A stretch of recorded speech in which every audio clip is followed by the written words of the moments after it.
Hello, everyone. Welcome back to our day 3 Brain Fog Mastery Masterclass. Hey, what's up, Eva? What's up, Latany and Santan?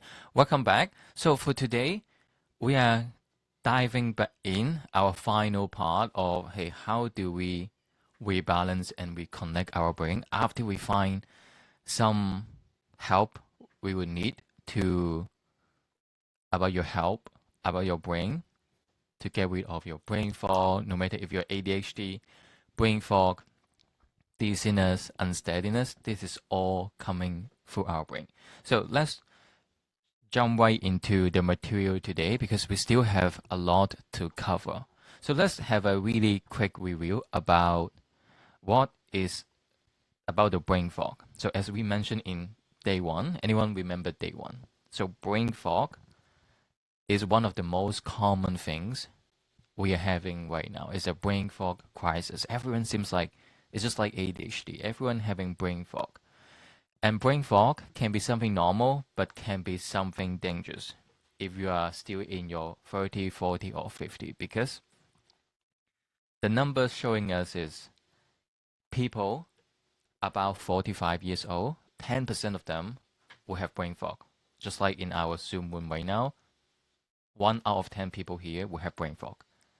And as they age, after 60, half of us will have brain fog. That means brain fog is an aging problem. The brain are losing its function. It's a cognitive decline.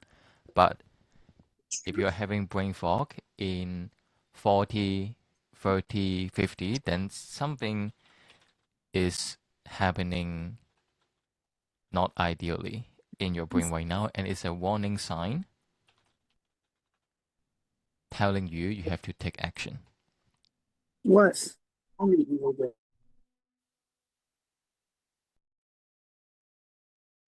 And brain fog is coming from your brain. So we mentioned, hey, different part of the brain are responsible for different function. For example, we have our frontal lobe. We have the frontal lobe help you make the decision making, the executive function, the memory, the movement, the personality. So that's why some people, if this brain area is being affected, they will have procrastination. They just move kind of weird.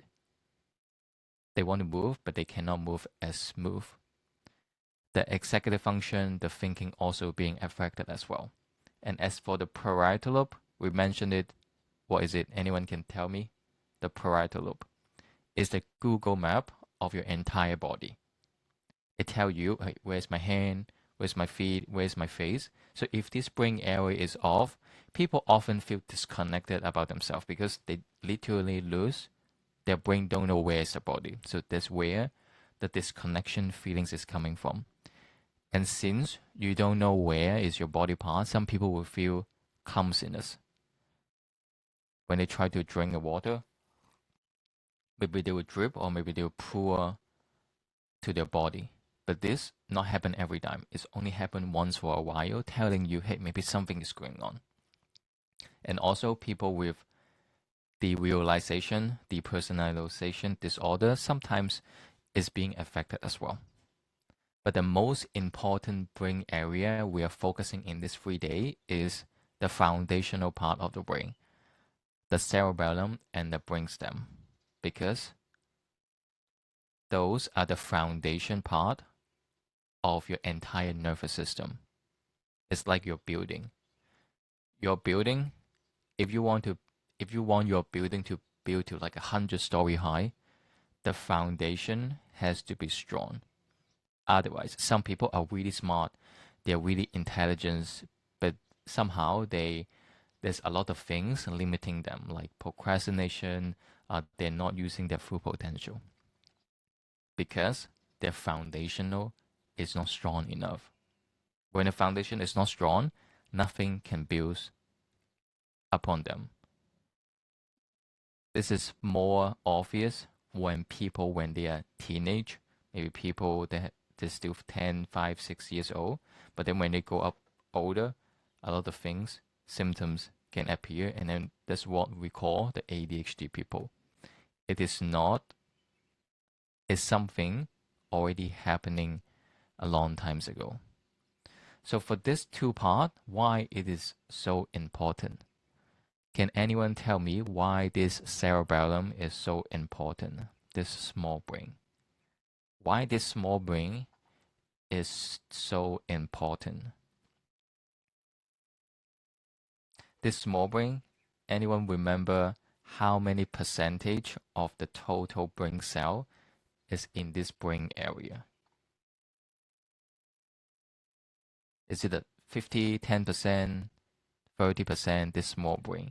So in fact, this small area contains more than 70% of your total brain cell inside this small area.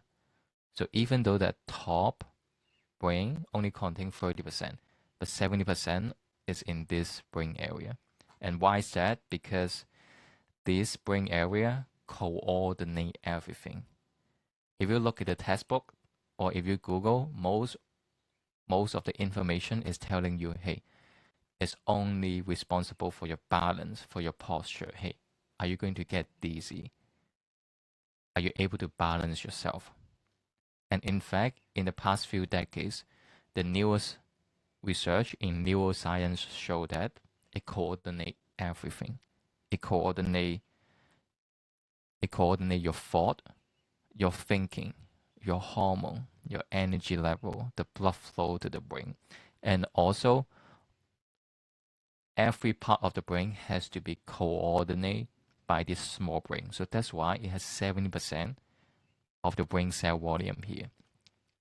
That means if this small brain don't work as efficient, so if it don't work at 100%, your other part of the brain won't work as well. So this is how important it is. And also the pink area. When the small brain, the cerebellum, they highly work together with the brainstem. You see they are next to each other. So that's why they're important. So the brainstem are all the cranial nerve is in. Cranial nerve, what is that? Like your vagus nerve, help you digest, help you regulate your nervous system. It help you see, help you smell, help you with the energy level. So that's why people often have people often, when you go online, they're all talking about, oh, nervous system dysregulation. You have to breathing, you have to regulate your vagus nerve, but no one really tell you how and where is that coming from, because it's from the cerebellum, the balance, the coordinate center. In fact, you don't really have to regulate your nervous system by just doing random things. If you just reconnect and regulate your cerebellum, which we're going to go over today, you will see a lot of improvement at the shortest period of time because you're looking at the root cause. So anyone tracking so far?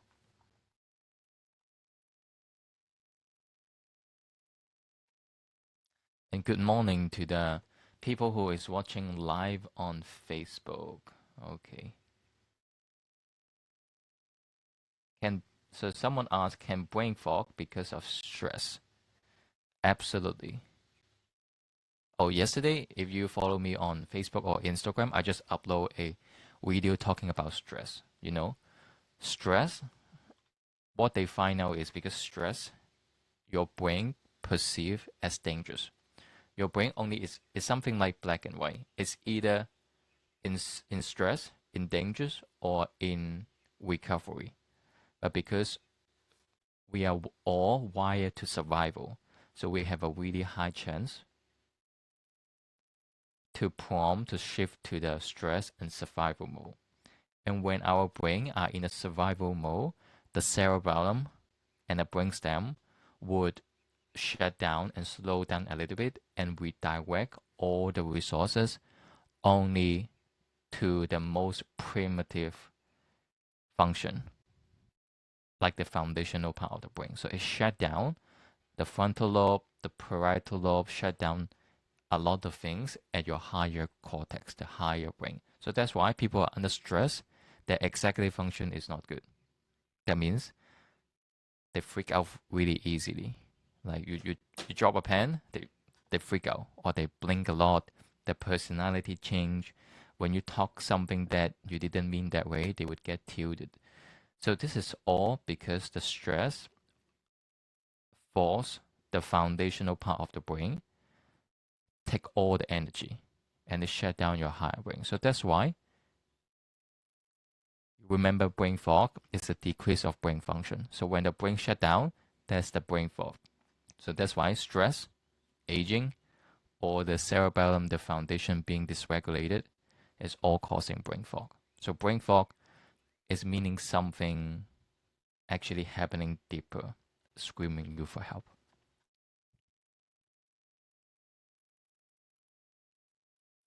And then let's review the framework of my brain clarity system. So we all know, oh, this is the theory, but how we actually do that?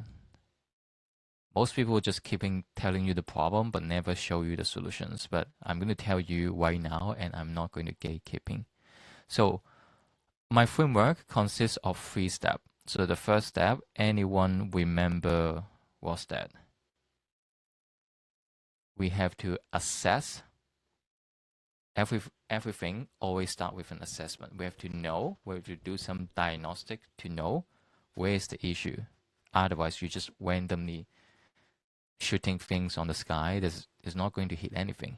So we have to assess, which we did yesterday, to find out, hey, which part of the brain may be dysregulated. Is it the left brain, right brain, higher brain, or lower brain? But most of us yesterday here seems has a little bit more foundational issue, so that it's causing the brain fog.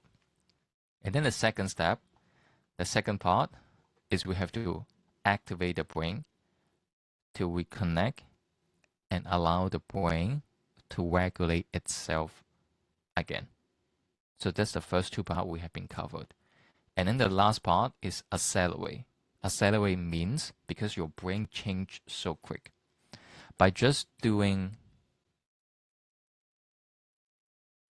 the therapeutic brain exercise yesterday, like Santan here yesterday, we find some issue. We just do a simple body movement to force the brain to work harder. She already feeling something's happening. So that the brain literally change in nanosecond. But the question is how we can make it whole, how we can make it stick. So that's the hardest part. That's the art. That's the something needs some guidance to do. Who is here yesterday? Can you type me yesterday so that we know? Do we have to go over the assessment again? Or should we just go straight into doing the things? So Eva is here yesterday, Santin is here yesterday. So can you tell me from the assessment, hey, anyone watched the playback yesterday? Are you guys getting more clarity?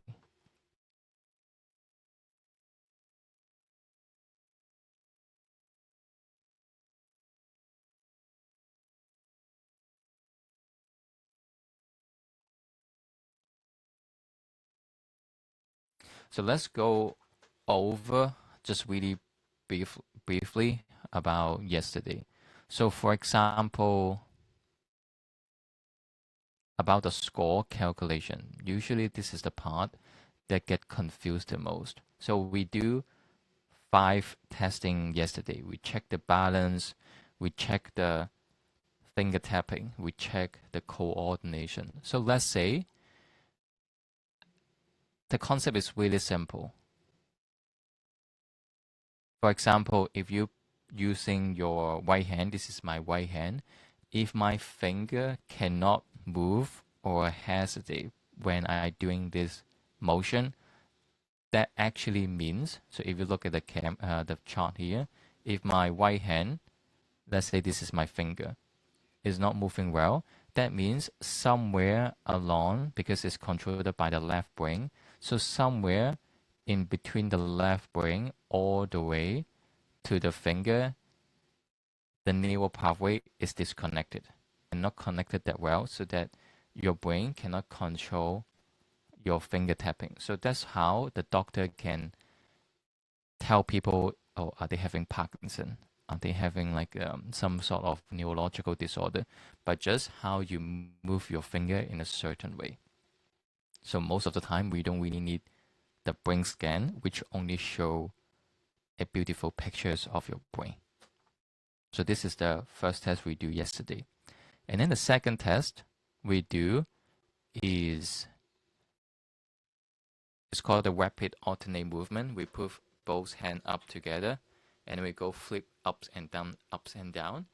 And what this motion is doing is checking the cerebellum. It's checking if your hand are able to stay in the same spot, because the cerebellum is for what? For coordination. So some people, their hand will feel sloppy. They will they will kind of do this, or one hand can move, but another hand cannot move. So this tells us somewhere, I'm going to use different colors. So purple. So for example, if my right hand is discoordinated, it cannot stay in the same spot. That means somewhere in the hand going to the cerebellum here is disconnected here. And then we have one test here, one test in the elbow, and then we're going to do this here. So we all went through yesterday. So if you are still, if you are new today here, make sure you go back to check the recording yesterday. And then the next test we have due yesterday is the balance test, the warm bird test.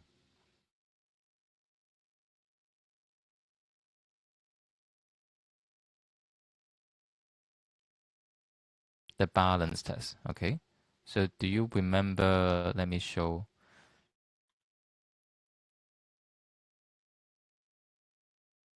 So the balance test here. So we do the balance in stepping. So if you fall to one side with one, if you cannot balance with your one leg, 1 feet in front of the other. So yesterday we do 3 combination. We do feet together 1, and then we do feet all together in front of each other. How many of you do this test with me yesterday? And how many of you cannot balance with just 1 feet in front of each other? How many of you?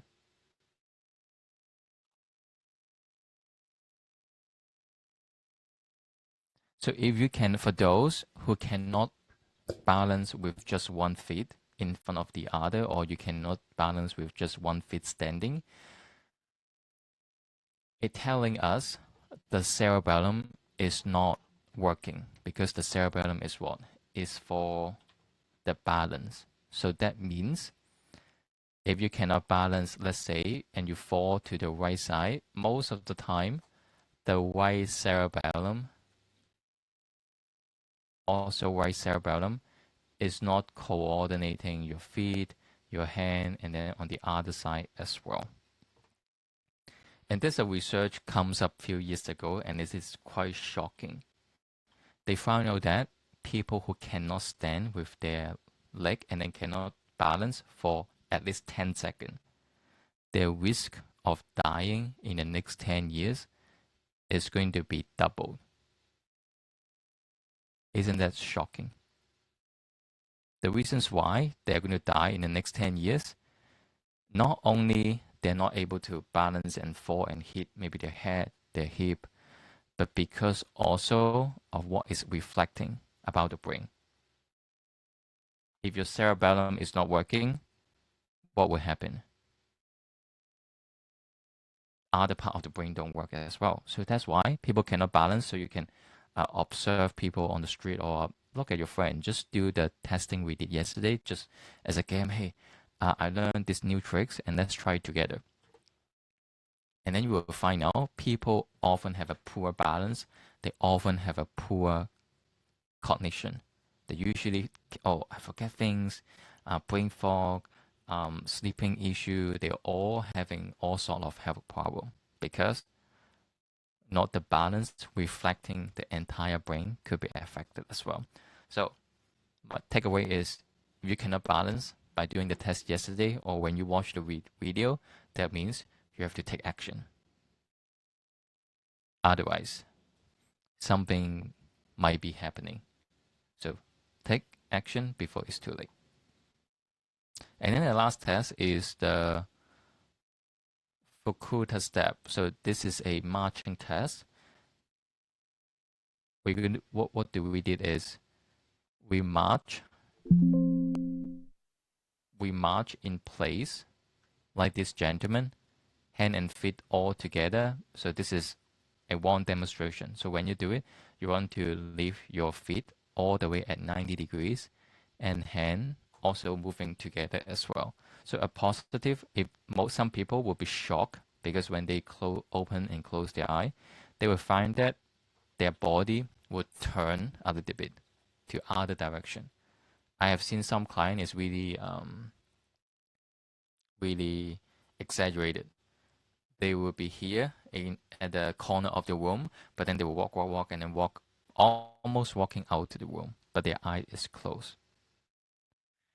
To do the test, make sure you are taking off all your shoes, all your socks. You're not following any cue. Maybe there's a television playing. Maybe you're hearing my sound. Then your brain can judge where you are, so that's not good. So make sure you do it in a silent environment so you will have the best result, most accurate. And one more bonus for you who come in today, I have a questionnaire, have a quiz about different symptoms on which brain area is being affected. How many of you seen those quiz before? It's a quiz of, I believe, like 30, 40 questions. So we're going to send out the quiz after the masterclass through the email. So make sure you check those and you can also fill that in as well.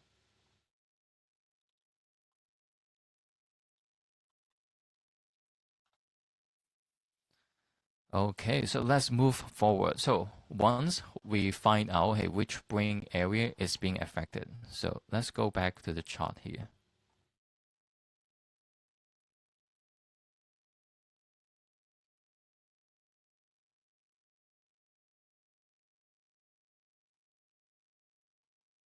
And by the way, disclaimer again, so all the tests we have did today, yesterday, it didn't mean, hey, you have a brain issue or you have something in danger.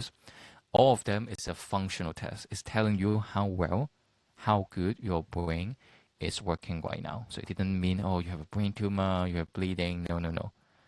If you really have it, probably you're not here talking with me. So make sure this only reflecting your function and it's a sign to tell you to take action. And we only go through 5 of them. There's at least like 20 tests to collect information to map out the brain.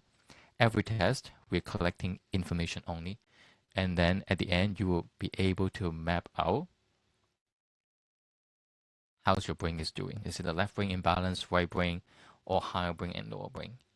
And I know what you might think, oh, that's too, I don't know what I'm looking, or maybe is it really just rely on feelings? And today I want to show you one more resources that you can do. Is a more objective measurement. So anyone here ever watch TV show like in the hospital, the doctor would shine a light in someone's eye and say, "Oh, look at here," and then they will see, "Oh, is this fine, or do we need to do something?" Anyone see a doctor or in the TV show, doctors even do that? Type yes in the chat below. So what they are doing? So if you are in a healthcare professional field before, we are checking how is the pupil able to constrict and dilate. And most people, we're just looking at is it a yes or no. But those pupil reflex is controlled by your frontal lobe, your cerebellum, and your brainstem as well. So that's why there's a test that you can do at home. It has apps to take a video of how your pupil constrict and dilate, and it will give us all the numbers, and then it would give you a score. And this score, it would compare to a database of 20,000 people and tell you, hey, is your brain healthy in your age group? So this gentleman, he is in almost 70. So that's, we know that usually have an aging problem. But then we find out that if you look at the green score here, so this is his left eye. So left eye means controlled more by the left brain. So the left brain score here is 93. And then the right eye is controlled by the right brain. And then surprisingly, his right brain only has 50. Anything below 80 is definitely not good. 80 to 100, that's kind of okay. 100 is really good. But then we know that his right brain literally not working so well. And plummet only have 50 out of 100. And then his symptoms is really like you guys, but more severe. His balance is really bad. He literally can't walk. And then his short-term memory is really short, only remember things long times ago. And then the hand shake a little bit. When he write, will shake as well. And then when he look at the screen, the eyes straining. So typical like brain fog symptoms. So we suggest him to get a brain scan by a neurologist. And then what we find is quite sad because we find that his brain literally shrink and there's a lot of degeneration. Basically, it's something beyond saving. Do you still remember the story about James that I mentioned yesterday? So this is the brain scan of James. Dark area means it's empty. It's just like space. Dark means it's gone. So the red circle, the area being circle, it should be all have something's there. This should be white that you will see the brain tissue here. But it's all gone in James' story. So if you are 80, 90 and your brain shrink, probably is okay. If my brain shrink at 80, probably I will be okay too. But this gentleman is only in his late 50. And then that's something quite sad. So this kind of condition can be prevented because you know why? Brain fog is a sign that telling you, hey, the brain function is decreasing. There's still time for you to take action. And often this 4 stage, it would progress. So first is just disconnection. There's no symptoms at all. And then the second phase is the dysregulation. The brain areas start losing the function to a point you start feeling something's weird. Maybe just sound sensitivity, your attention being not as sharp. You don't really notice it. But then people can notice a little bit. Oh, you seem different. You seem stressed. Why you forget things like that? That's kind of the early phase. That's the perfect timing. We take action. And then the next step, the next phase, how the brain fog, the degeneration progress is the dysfunction. The brain area literally like losing its function. So when you are having a lot of somatic symptoms like severe like air hunger, like POTS, POT, people sitting, standing up. Oh, they don't used to be have that, but then they are having it right now. They're having the anxiety, the intense anxiety coming from nowhere.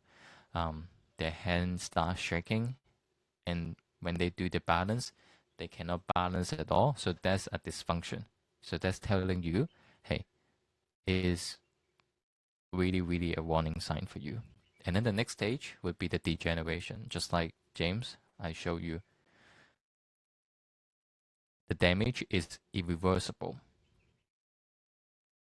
it shrink, there's not much things you can do. The only thing you can do is to activate the brain as much as you can to keep the function there. But usually it will just stay like that. It's just like a car. If you damage it, there's no way to repair it. But don't worry. Usually, dysfunction to degeneration that often takes up to decades, 10 to 20 years. So you still have a lot of time. But usually, disconnection, dysregulation, that can happen really fast. And then dysregulation to dysfunction, like second step to third step, is vary by people. Some people happen overnight. They suddenly wake up, an event happen, they dysfunction.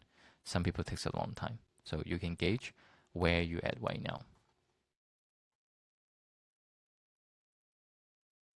So okay, and then one more things is, do you remember how many of you just thinking, hey, I should be just wait to see if my brain fog getting better? How many of you ever do that? Type me down below. For me, I wait as well. There's nothing that's totally normal. That's human nature. We all want to wait. We feel unsure and we hope some things it will just suddenly get better. If you still remember my story, I got a brain injury like 6 years ago, and then I wait, and then I just kind of try random things for 1 year, but nothing really changed. And here is the fact people don't really know. For people who have brain fog, ADHD, post-concussion, or even dysautonomia, which is all of this is dysfunction of the brain. The research showed that in 6 months, they just asked them, hey, the people who wait 6 months, only 4% of people were getting better in that 6 months. Only 4%. And then what surprisingly is, among those people, 70% of them, the symptoms would get worse in 5 years. So it's pretty much guaranteed it will getting worse. And why it would getting worse is, do you still remember different brain area? They are all working together. If one part being dysregulated, disconnected, they're getting losing the function, it will affect different brain area from time to time.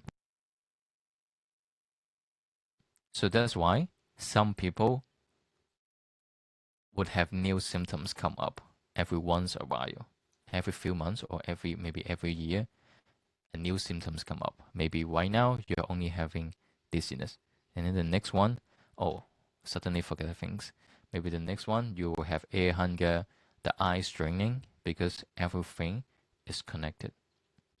So if you have, for those who are watching live in room or in Facebook right now, if your symptoms keep coming up worse,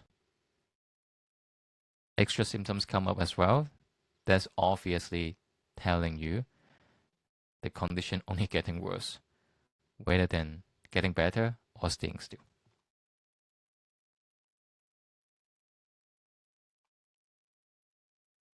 And anyone tracking so far, type tracking down below.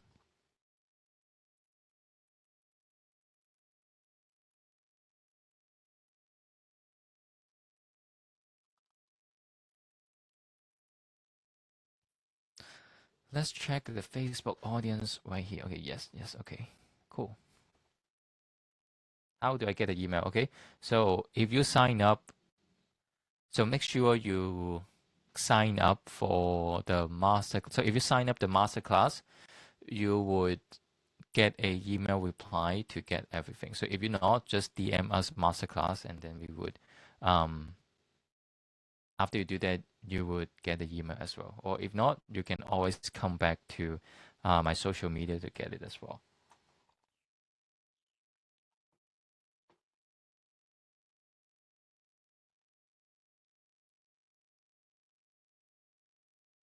Okay, so the final step. Hey, how do we reconnect and activate our brain? So I assume this is what everyone is coming for, right? So we're not just here to, hey, we know all our problem, but we don't know our solution. So here is how. Yesterday, we went through this a lot of things. There's a lot of therapeutic brain exercise. So they are not, I'm still finding a name to call these things because when people think about exercise, oh, it's just exercise. Just send me the exercise and I do it and then it's all done. And if you remember the story yesterday about Kevin, you still remember the cooking story? He put all the ingredient at one and attempt to make a really delicious meal. And that's not always work. And it is the same case in our brain. It has a certain step you have to follow to maximize to make the dishes super delicious. Otherwise, you do generic things, you're only getting generic result. And then people give up and say, oh, it didn't work. It only works when you follow the recipe.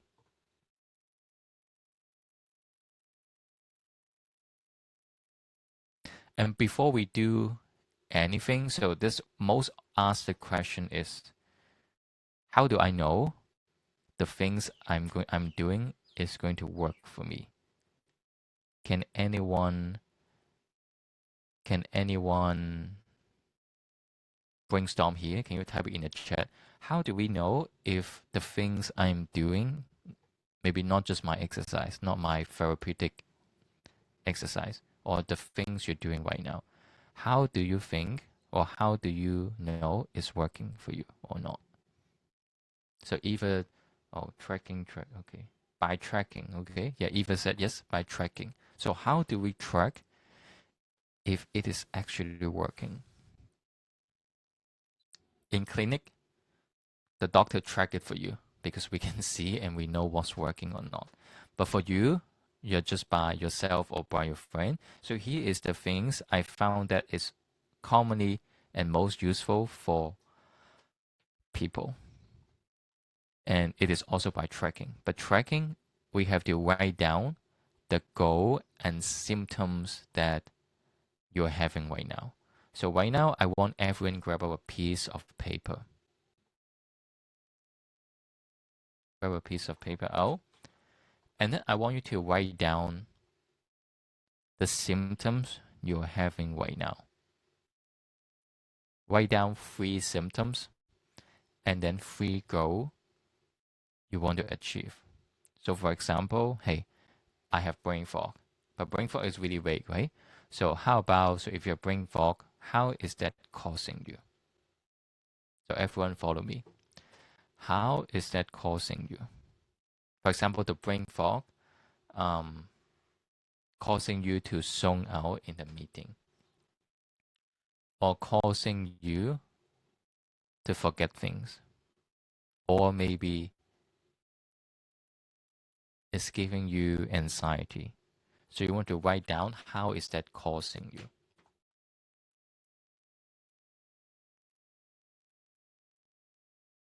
It is not necessarily brain fog, but it's tailor-made to you. So how is that? And then the next one, you're going to write down your goal. So you're going to give them a score. For example, hey, I zone out in the meeting. Or when I look at the computer, my eye feel weird, I feel strained. So how long can you look at the screen without straining? So I'm going to give it a score, 0 to 10, 10 being the worst and 0 the best. So I'm going to give it a score. So after that, the next week, you're going to create this checklist and fill it out every single week to track if they're actually improving or staying the same. So I'll give everyone 4 minutes to write down, hey, how is this symptoms causing you? And give it a score about how are you feeling right now. So write at least 5 of them, and then we'll be right back. So write down 5 of them. I'll give everyone 4 minutes.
you are ready, welcome to type your metric here. What's your symptoms? What your goal?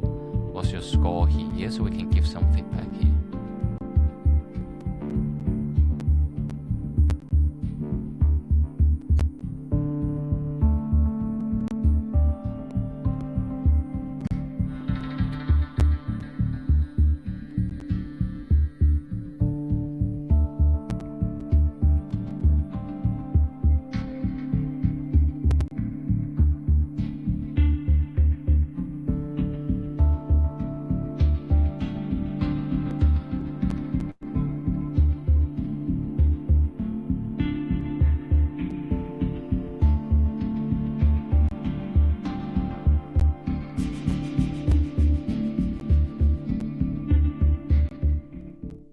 Okay, so what did you write down? Anyone welcome to turn on your mic, or you're welcome to type it down there. So we know how we can help you in a better way.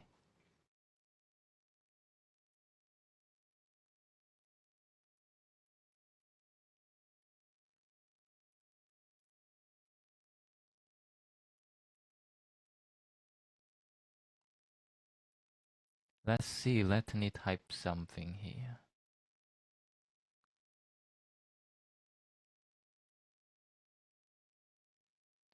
For those of us experiencing brain fog, severe anxiety due to menopause, or our body adjusts to function without our normal hormone, can this help? I have underlying ADHD sensory issue, but my woman didn't before. So there's a lot of things can affect the brain fog, and you're right, hormone like age changes is one of them. But let's think about in a big picture.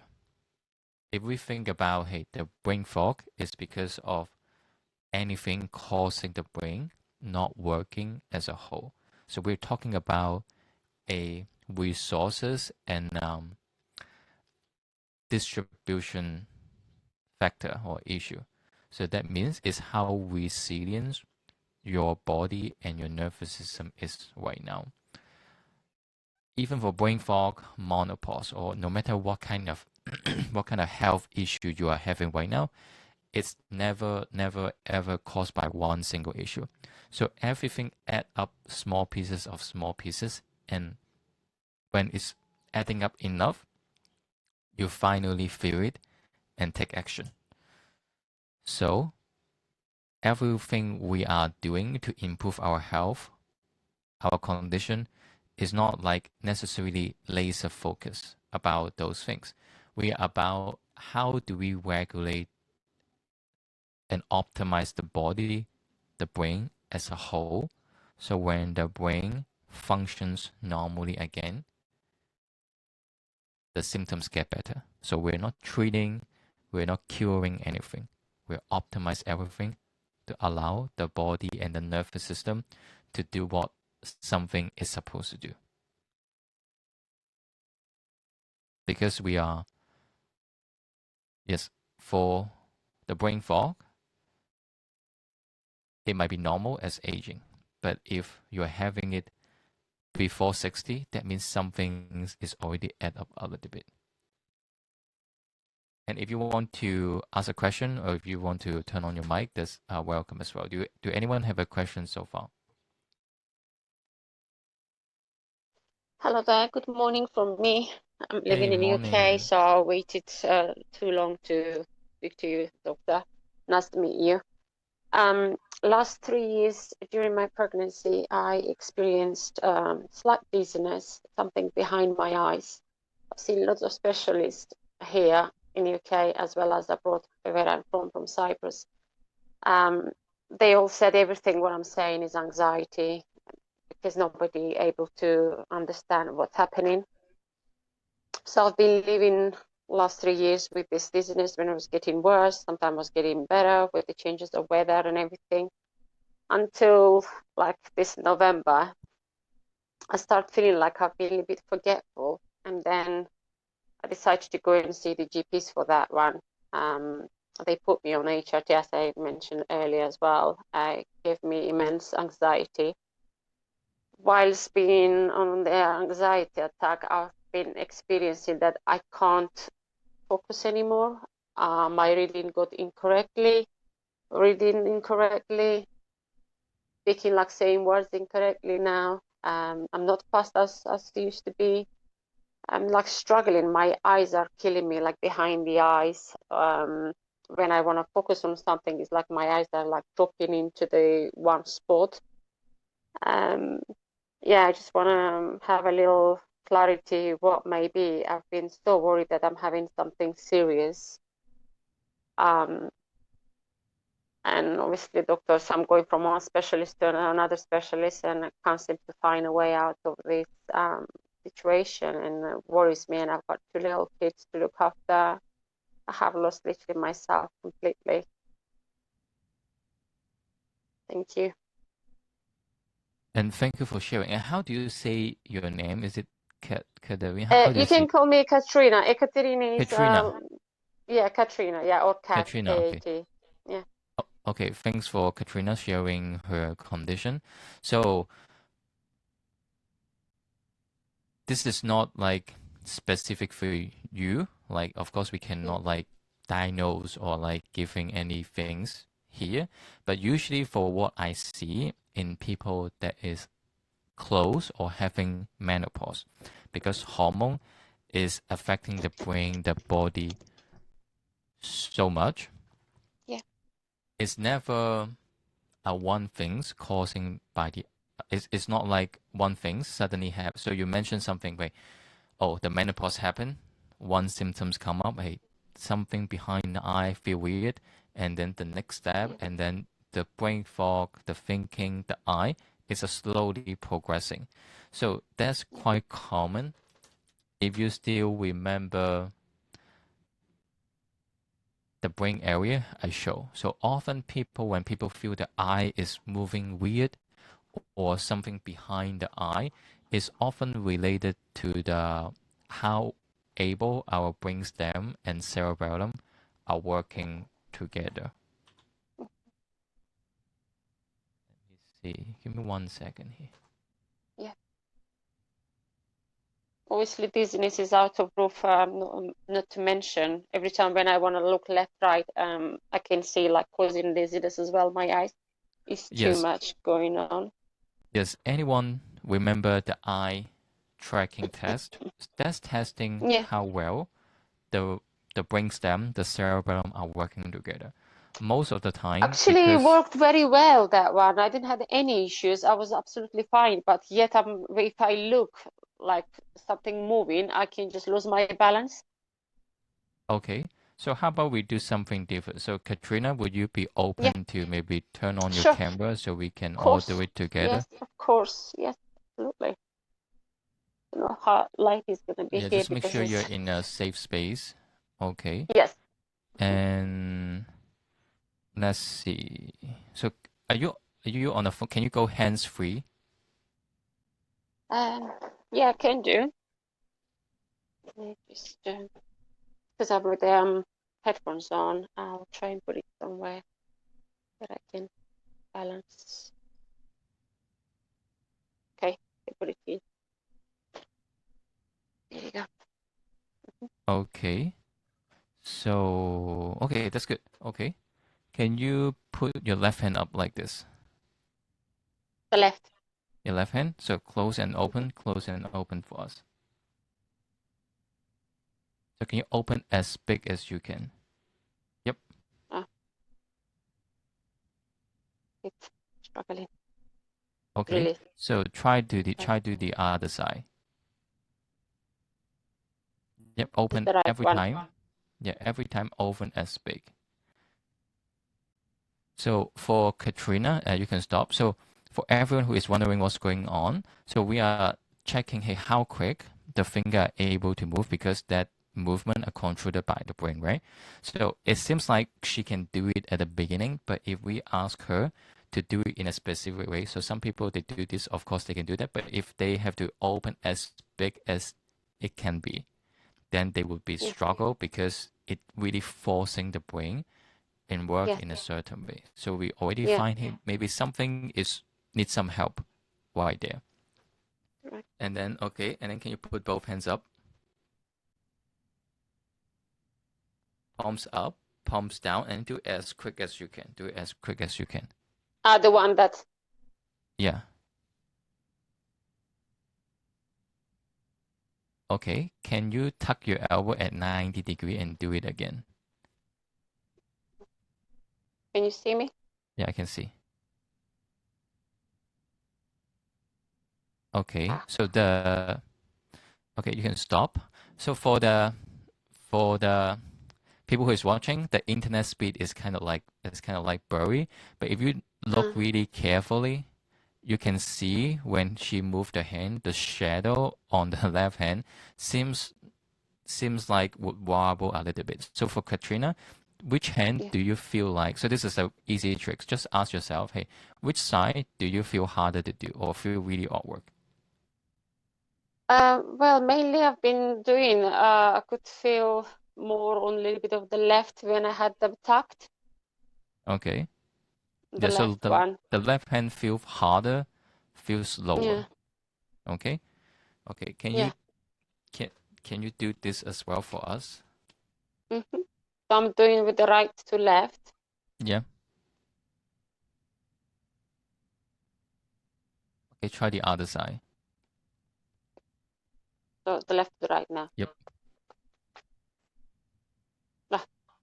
Stumbled on this one. Yeah. Okay. Yeah. Yeah. That's good enough. So what we are seeing here, if you still remember yesterday video, this is controlled by hey, how well your cerebellum are able to coordinate. Hey, where's my hand Yeah. when I'm doing this complex movement? Yeah. So she can do it. That's good. But as we do it more, it stresses the brain to challenge it. Yeah. So she can do it, but then a few seconds later, she can suddenly just freeze and don't know. So that's telling us the brain is not working as a optimal state right now. Yeah. Okay. Final things. I want to see how you move your eye, but we have to get a little bit closer. Let's see Yes, if of you course. can find a way. Yep. You just clean the camera as well, so you can be better as well. Oh, I'm so sorry. Sorry, upside down.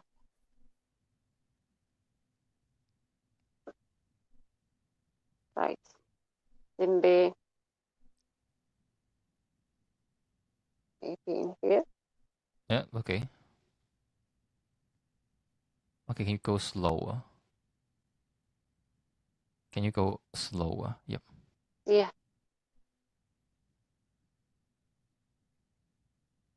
And then go a little bit faster.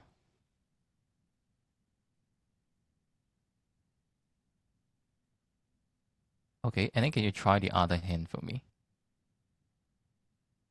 Yes. Oh.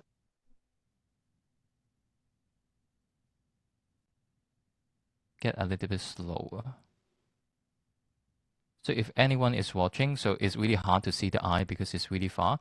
But if you look at the head, sometimes when she move from her left to right, her head would, the eye would follow, but then the head trying to move as well. So that's so even though we cannot move the eye, but we can tell from the neck. If the neck is trying to move, that means, oh, maybe the eye is lagging so that the head has to turn together. Okay, and then one last thing, something we haven't did yet. So can you put both hands, just look at the thumb and then get close and far, really slowly.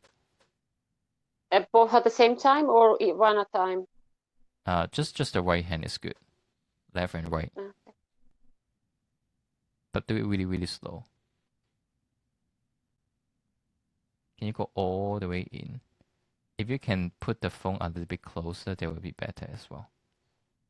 Yep, and then all the way out and all the way in.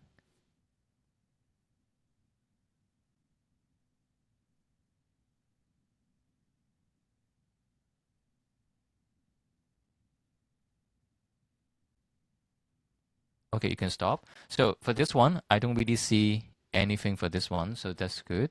And let me explain just for someone who might be in situations like you, and here is what I would think.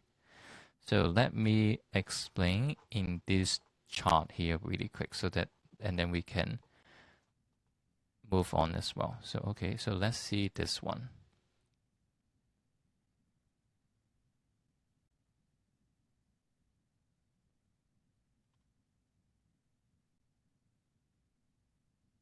So for the finger tapping, so this is the left side, so it's flipped. So I want you to make sure to know. So we are looking someone at the front. So when Katrina, when she moved the finger tapping, the left finger obviously struggle. So the left finger telling us somewhere along this brain area is being affected. And then the second test, we do the up and down, the cerebellum test. She feels slow, and then we can see is this coordinated. So we can tell the left cerebellum is struggling. So here. And then the next test, the final test, we do the eye tracking. So if someone are not able to move the eye to the right side, the same side of the brain is struggling. So for her, it will be this part as well. And then, so we have a really clear pattern. Someone like her will have a brain imbalance here. So the left cerebellum is not working, and then the right cortex is not functioning. And then, because it is passing through, the brainstem, the thalamus, the cortex, the hormone is also regulated by those brain area as well. And on top of that, if the hormone is being dysregulated, it's further affecting the brain. So it's like a negative cycle that keep the problem perpetuating. So I would say for someone like this case, if we just improve how this cerebellum is working, is regulated, and then the cortex regulated as well, amazing things could happen. Some people, I have a case like, I just by the way, I just having a doctor seminar last November, and I teach this framework to them, and then they all tell me, I have a client who haven't fall asleep in 20 years. Like what he mean is his client are not able to fall asleep, like one single sleep to sleep the whole night for 20 years. But once he used this framework, just stimulate only half of the brain to rebalance it, and then he finally can sleep the whole night without issue. And then some people like Veronica, I mentioned yesterday, because of her hormone issue, every time she step out of the house under the sun, because of the the hormone, the cortisol, only 1 minute, only 1 minute, she would sweat, just sweat, and then the heart rate would pump up so quick, and she feel like she's going to die. And she just only used rebalancing the brain. Few days in, she feels something, but not sure. But 3 months in, she can stand under the sun for 3 minutes. And then 6 months, she can stand for 7 minutes, and she can go shopping, go to the grocery store right now. So, and one of my another client, she's a nurse. I believe she's in her 50. She's still working, so I assume it's not retired yet, but close to kind of menopause. But then she told me how she always feel the ache inside her. She don't know what's going on. The flushing, she would like chew her nail. And then we tell her to do the rebalance and the things we're going to go over soon today. She stopped chewing. She feel more calm, sleep better. So it is not miracle.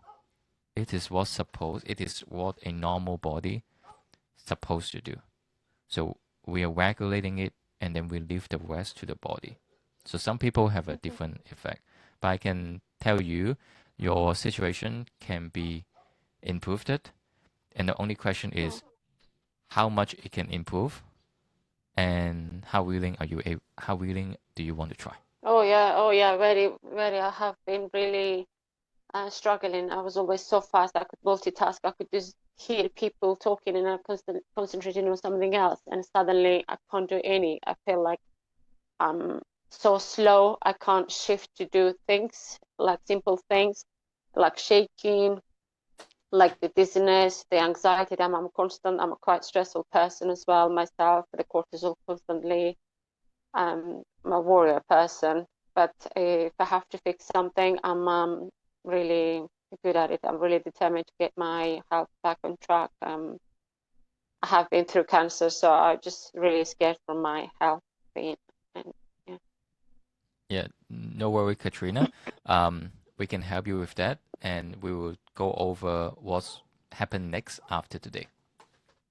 Okay, Yeah, thank you also I for. wanted to mention I got diagnosed with PPPD and as well as vestibular migraine. I don't know if there is any correlation between them. If there is anything has to do with where I am. I don't know. Just wanted to ask another question.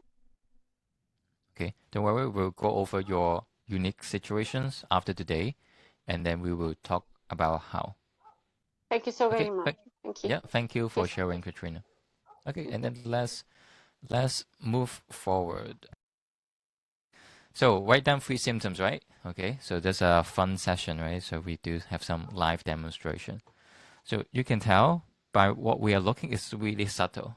It's even um, most people have to train for a few years to just look at those subtle things, and it's always there. The question is, are you able to see it and know what's going on? So let's go back to the 3 symptoms. Let's just use Latiny as an example. So, okay, she have eye straining, remember words, improve short term. Okay, let's do it this way. I'm going to copy it in here. So when we are setting goal, there would be some framework or technique. It would be more helpful. So let's say for Latiny, so this is goal. She want to be less eye straining. So right now, I want you to change maybe just eye straining. Just make it like symptoms eye straining. So score would be 10 out of 10. Okay. So remember words. Okay, that's good. So I would change to remember words. Okay, that's good too. And then the next one, improve short-term memory. So short-term memories is a little bit too vague. Lethany, can you give me an example? Is there like a usual event that bothering you? Maybe every time I forget my key, forget to get this stuff. Is there like specific event usually that causing your daily life? Do you have any? Yeah, so this is kind of like at work. I may have Oh, at done work. been Okay. been at a meeting and just 3 days ago we spoke about a project and I'm really struggling to remember what we spoke about, what the decisions were. Okay. So let's be more what's that? Be more specific. Recall? Okay. So Is that recall?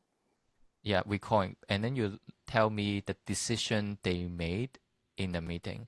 So how about we say um, the actions item in the meeting or the conclusions of the meeting.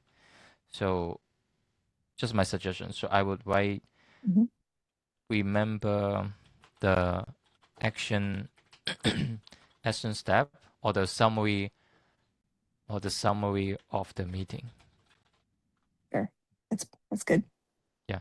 So 10 being the worst, so I would assume, hey, you don't remember things at all. It's not going well, no. Okay, I mean, yeah. I will if you give me 3 to 5 business days, I'll remember it, but it takes a while. Yes. Or maybe just said, oh, remember um, items in the meeting. So when you guys setting goal, just be a little bit more contextual and specific. Sometimes our brain is really interesting.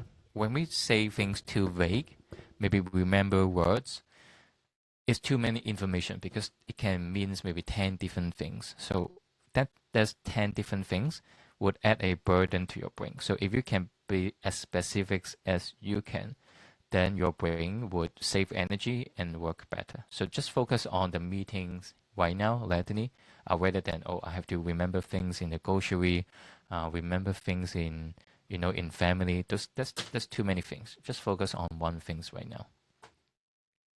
Okay, for the next one, less sound sensitive or auditory sensitivity. Okay, that's good. Or if we want to be more specific, we can be, so Latini, is there any environment you feel the most annoyed? Or maybe you go to a bar, you go to a restaurant. Is there like any places you feel most sensitive? I think work probably. So I need to be able to hear work sounds and concentrate at the same time. So maybe I stated this incorrectly. So I'll wear double noise canceling headphones so that I can concentrate. So I need to drown out the background noise in order to be able to focus. Okay, And gotcha. I've always been this way because I have ADHD. I've had this sensory issue for a long time. But it's gotten a lot worse. Okay, yeah. If it's getting worse over time, that's telling you something. Yeah. Okay, so so let's say a lot of people having this like sensitivity, so I would be typing something like,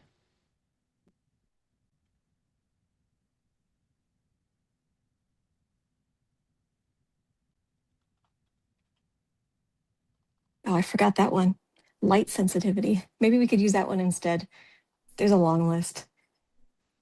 I have to wear a visor or a cap at work because of the lights all the time. So we could because even switch it to that one. I mean, pick the okay, many options. yeah, let's just yeah. So another thing is we don't yeah, you can list all the symptoms, but sometimes too much can, could be reinforcing, oh, I have so many problems. So but that's okay. So let's say here I would just pick 3 to 4 that is most common. So let's say, oh, you need to use the riser. Use the riser. How do you spell riser? Okay, I'm gonna just use maybe sunglasses. Okay. I would say maybe we can use the time to track. Time need to use the visor. So that, for example, oh, at work, I need to right now I need to wear from 9 to 5, almost the entire shift. Maybe the next week you can try. Oh, after you do the work I mentioned today, maybe can you reduce from 9 to 5 to 9 to 4? How many hours you have to use right now? So 9 to 5 is 7 hours. So next week you want to track the time. Hey, maybe oh this week I only use it for 6 hours. Maybe the week later you only use 5 hours. So that's a huge difference. It's a huge win. So for every one of you here, when you set goal, make sure. Oh, I forget to show. Okay, so for you, for everyone, make sure your goal need to be specific. Score feeling is good, but if you can find some metric you can objectively track, like the how many time you use such things, how uncomfortable you feel, sometimes that give you allow you to see the change, so you have more momentum to go forward, and also you can see the change as well. So is that makes sense to everyone? Type sense down below if this is good for you guys.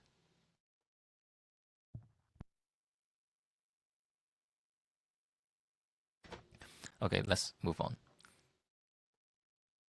Okay, how do we reconnect and regulate the brain? There's 3 things you need to have a working brain.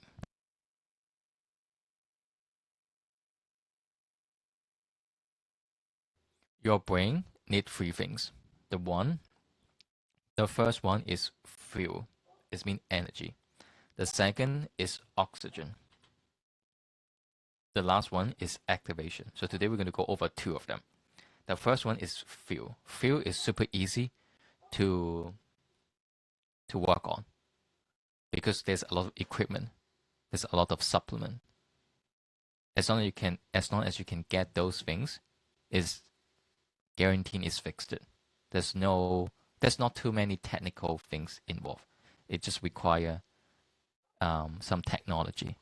So I'm going to tell you the most simple way, and I see the most beneficial things about how do you increase the energy level in your brain first. So you will think about supplement, diet. Those are, I would assume, everyone having a healthy diet, right? So anyone here still eating McDonald's, still eating Burger Kings here? Type no if you are not eating that things. So if you're eating that things, probably that's causing something as well. So for oil, make sure you use animal oil, like avocado oil, butters, pork oil, something that's from animal. That's a good thing. So and then make sure you don't use like canola oil, rapeseed oil, like the oil used by McDonald's.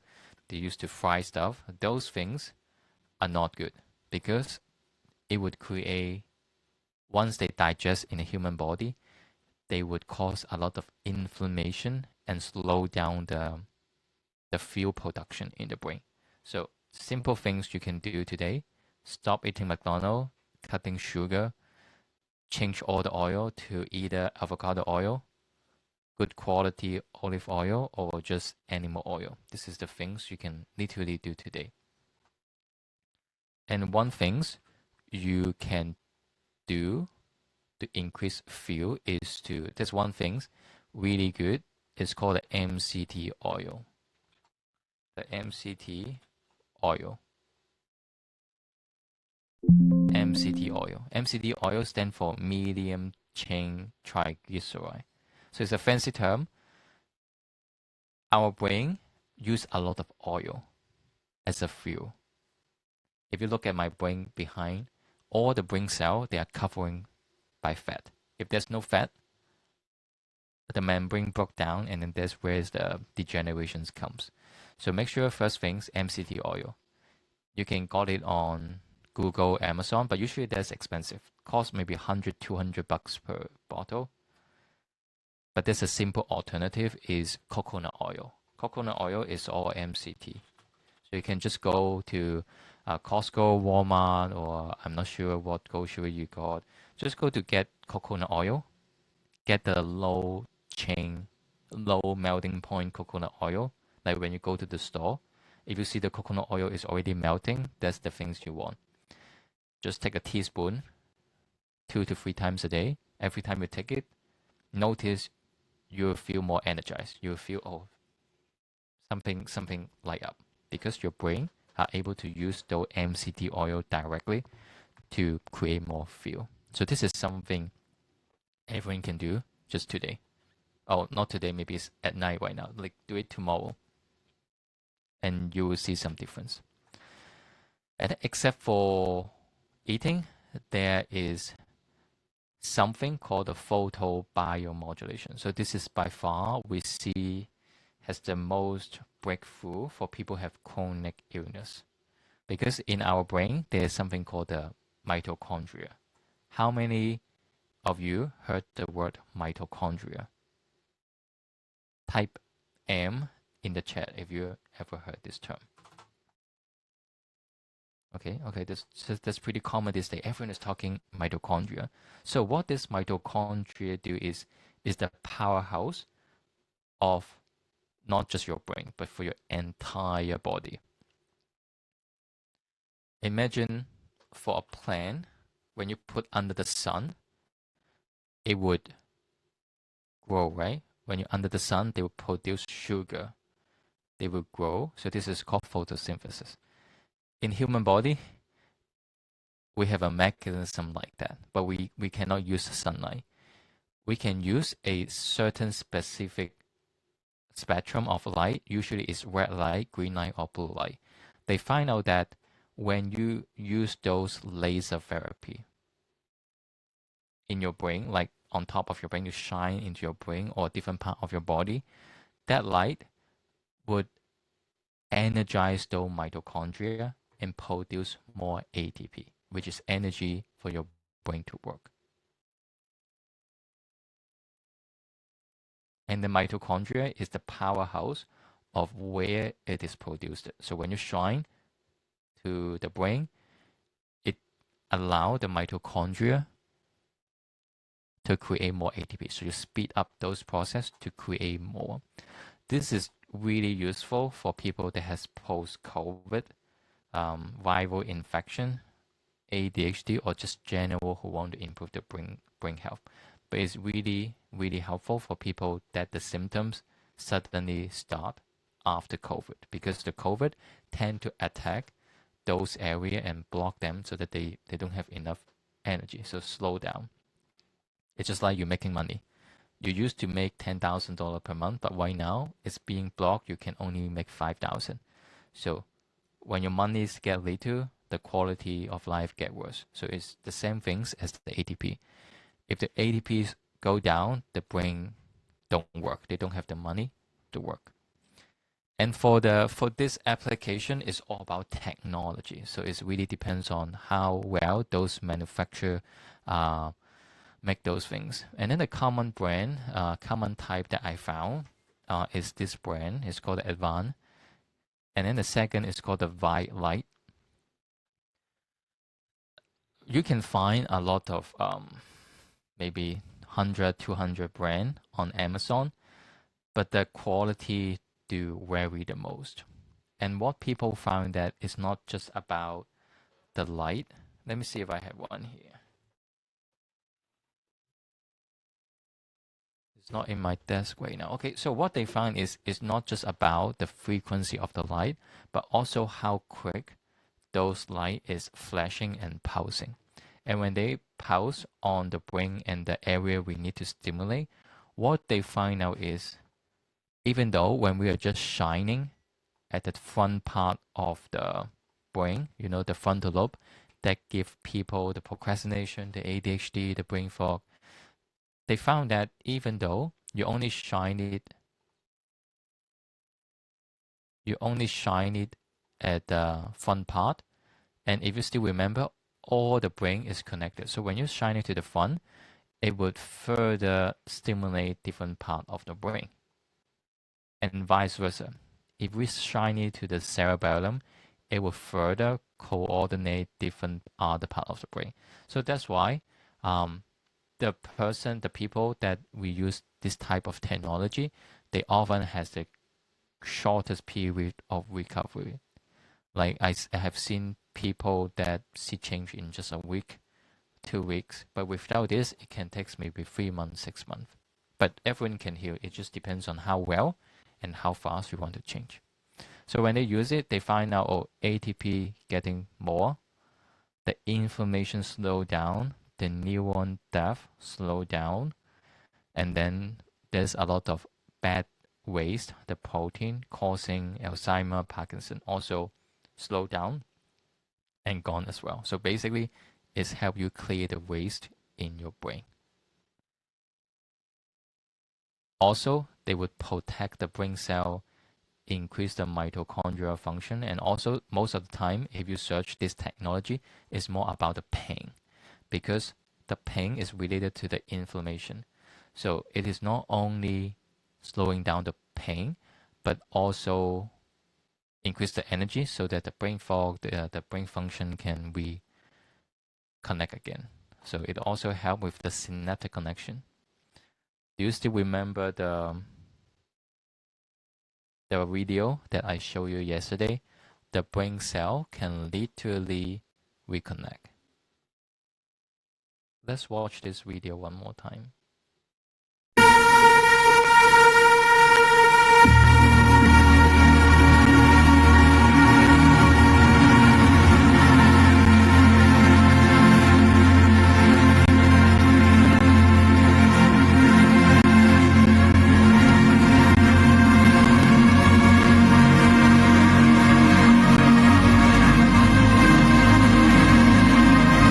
I still remember where I saw this video the first time. It has never left.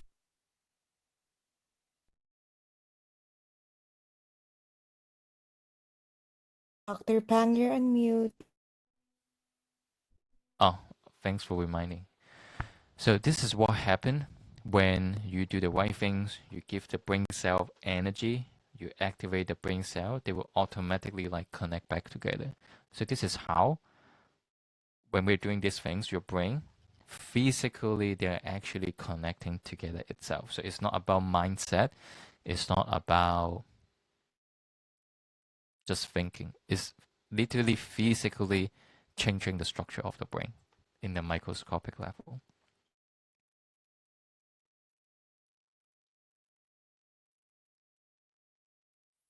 Okay, so this is the field. So this is more for the technology part of the brain. So this is more about once you get it, you will have it. So it's all about if you're able to get those.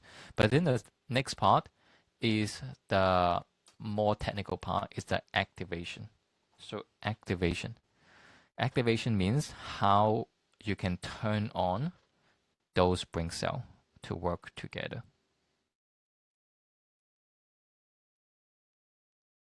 Because with just producing energy alone, it didn't give the instruction to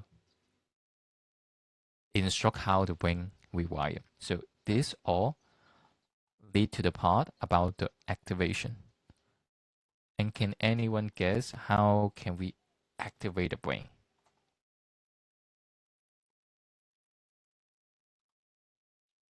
Can anyone? So the more you use certain part of the brain area, you force those parts to work harder. So when they work harder, it will rewire. It's just like muscle. If I want to build this muscle, I would lift. The more I do, the bigger it gets. With the correct regime, I need to eat protein with all the things to support this growth. So the laser support this growth. And then let's talk about how do we use this therapeutic brain exercise to activate the brain, because we have so many parts. How do we know which I need?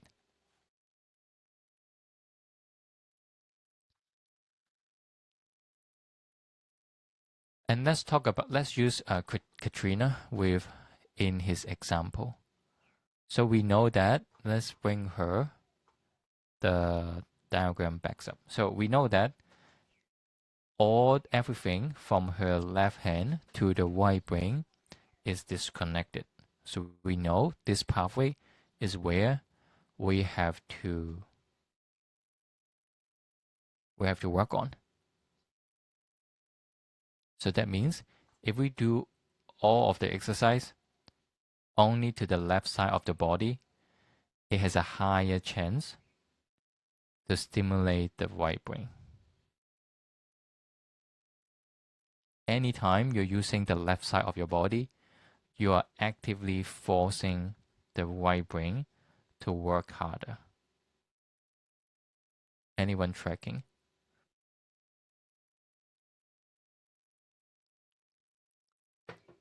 This seems too simple to be true, right? It's too good to be true, right? Is that good? But here's the catch. You have to do it in a way to make it work, just like cooking. You know you're going to make an apple pie, but without the step and that, you can still make an apple pie, but not as delicious or not the apple pie you want. So here is what we have to follow. So there's a lot of, this is only 1, 2, 3, 4, 5, 6. There's only 6 of many of those therapeutic exercise. So today I'm going to give you 2 to 3 of them to get started.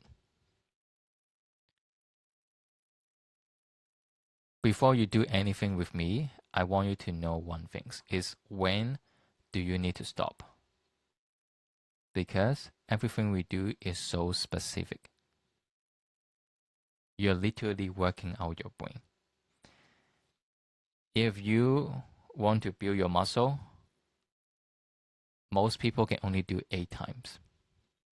And if you do more than that, probably you will hurt yourself or slow down the progress.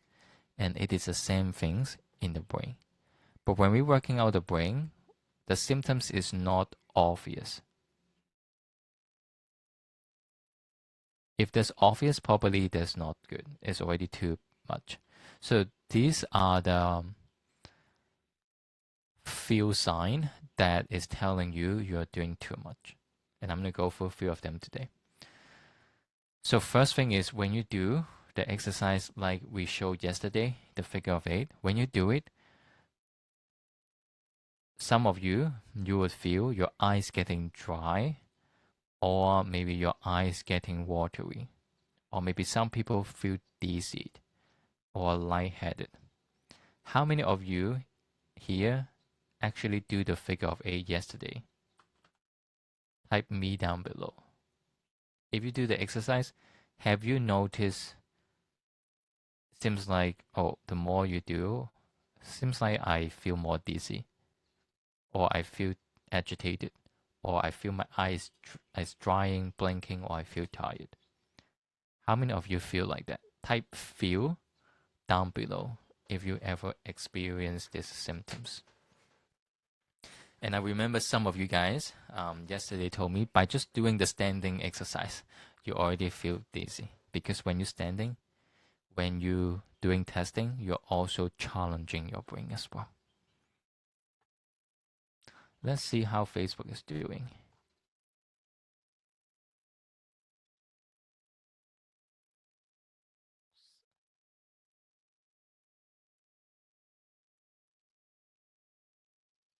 Okay, so Katrina, so for Santan, so if you follow the things I mentioned, only do maximum 10 times, you're doing good. For those who just go through my social media and do it how many times they want, sometimes I got DM say, oh, I do your figure of 8 and I feel so dizzy right now, what should I do? So that means they're doing too much. So if they're not here today, they don't know this secret. So my point is, if you're having this kind of symptoms, they're telling you that's doing too much. That means it's too much for you and you have to find a way to modify and find the right fit for you. Some people can do 10 times. Some people can only do 1. Some people can do 3. The part we need to do is to find out which one is suitable for you, to make sure you're always moving forward, not like staying the same. Okay, let's go over the first therapeutic approach, which is called the figure of 8. So we went through it yesterday, so we're going to go through really quick today. Here is how you do it. This exercise particularly stimulate the cerebellum, because cerebellum, do you still remember the function? Like complex things. It loves to coordinate things. The job is to coordinate your balance. That means when you do something require a high level of coordination, you're kickstarting and forcing the cerebellum to work harder so it can regulate itself. So here's how you do it. So for example, let's say for Katrina case, we know that her left cerebellum is dysregulated. So for a case like her, you would do more on the left side. So put your left hand up, and then you're going to do drawing a infinity symbol on the air. You're going to do infinity symbol here. Do a figure of 8. And make sure you're only moving your elbow. You may ask, oh, can I just do circle? Circle works as well, but this figure of 8 is way more complex. So it has way more stimulation to the cerebellum. Is Santan still here today? Let's see. Okay, Santan is here today. So Santan, yesterday you told us you have some kind of like, how's that feel after you do the exercise yesterday? Do you feel any change, any difference? Would you mind to letting us know?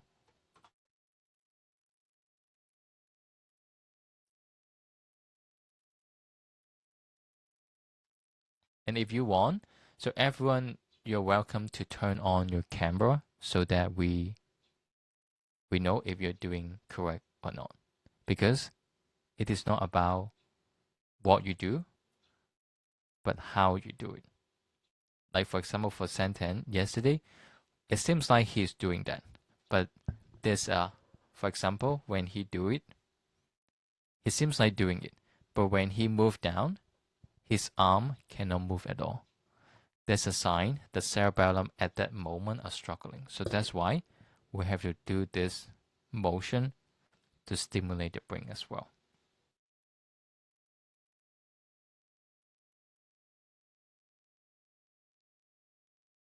Okay, Sentence said, I'm doing good. Okay. Can you tell me a little bit more what do you mean by doing good? Is there anything good happen or do you notice something good's happened?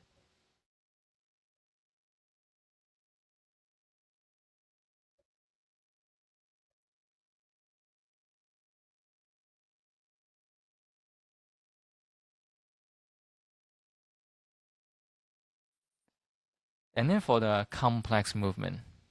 Okay.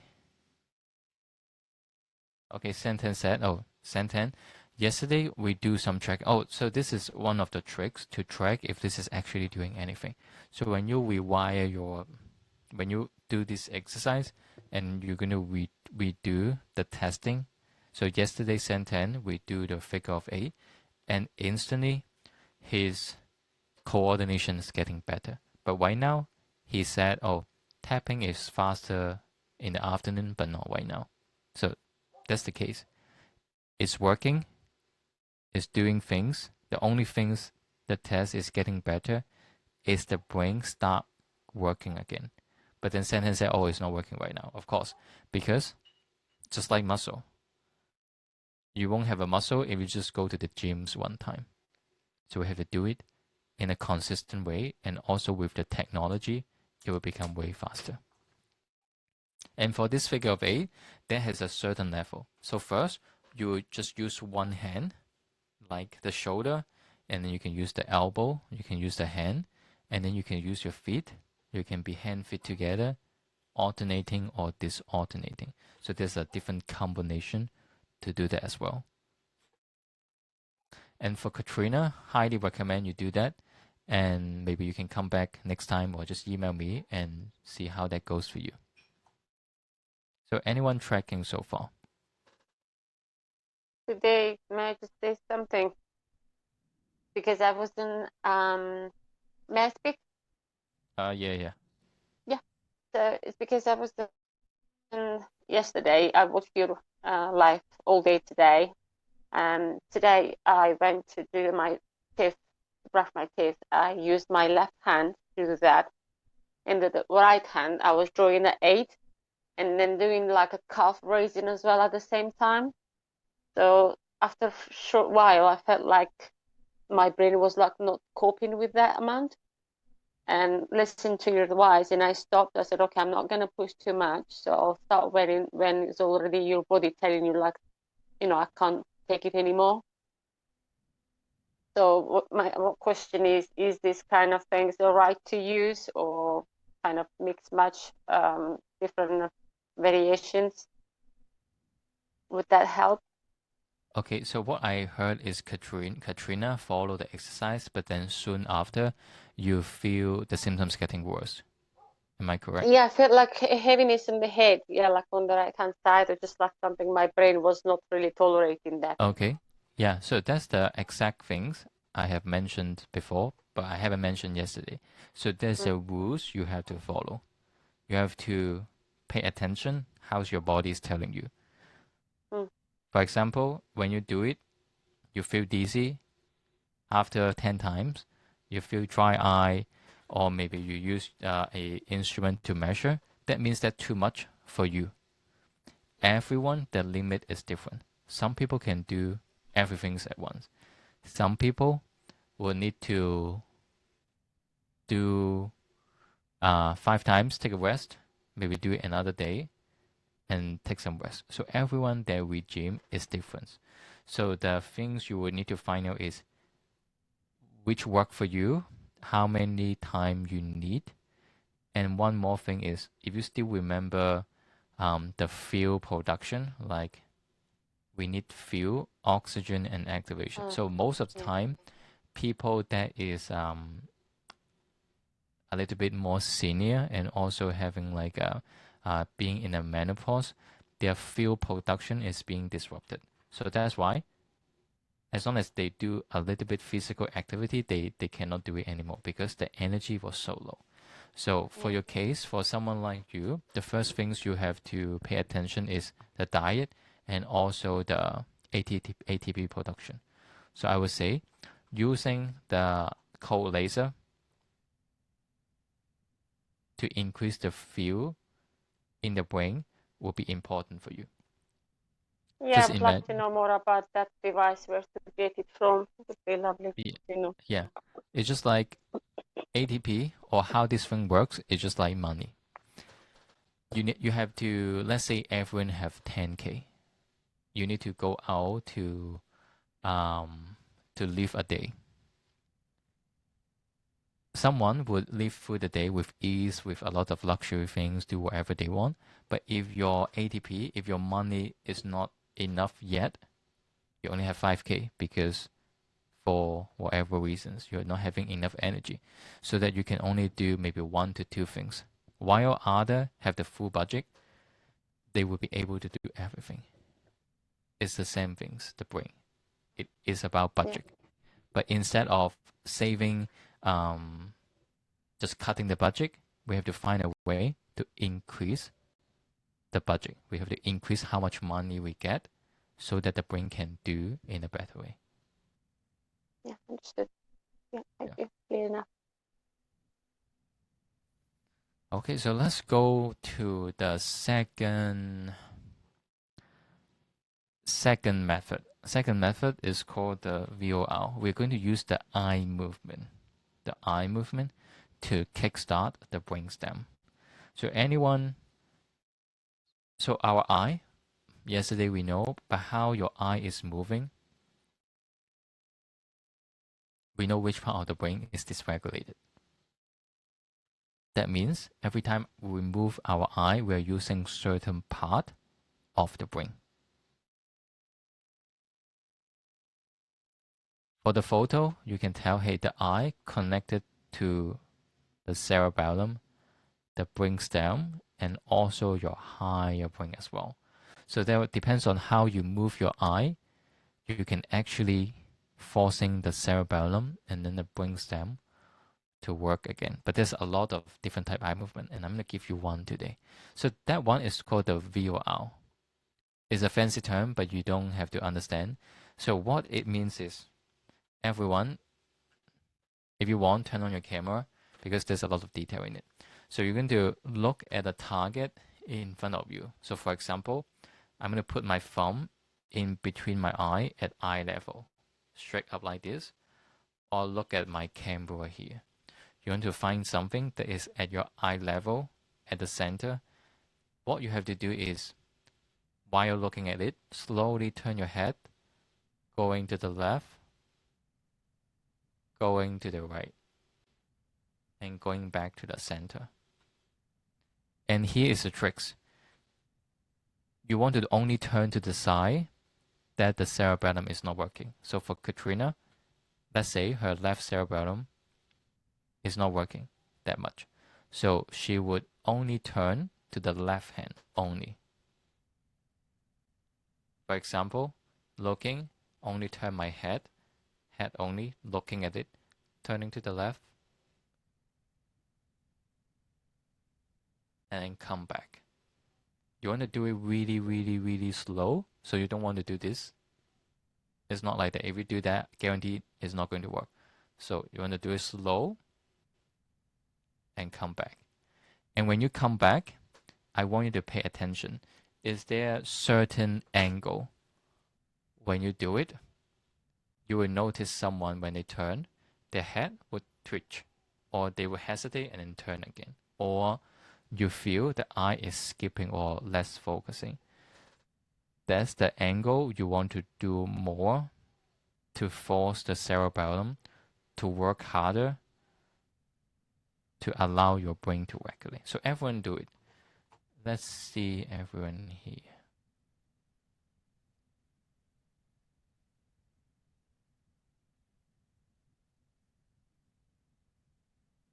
Sometimes if you feel it is hard to do on your phone, you can also put a sticker on a wall, or sometimes we would use a, let me see, we will use some, you know, equipment again. Let me see if they got it here.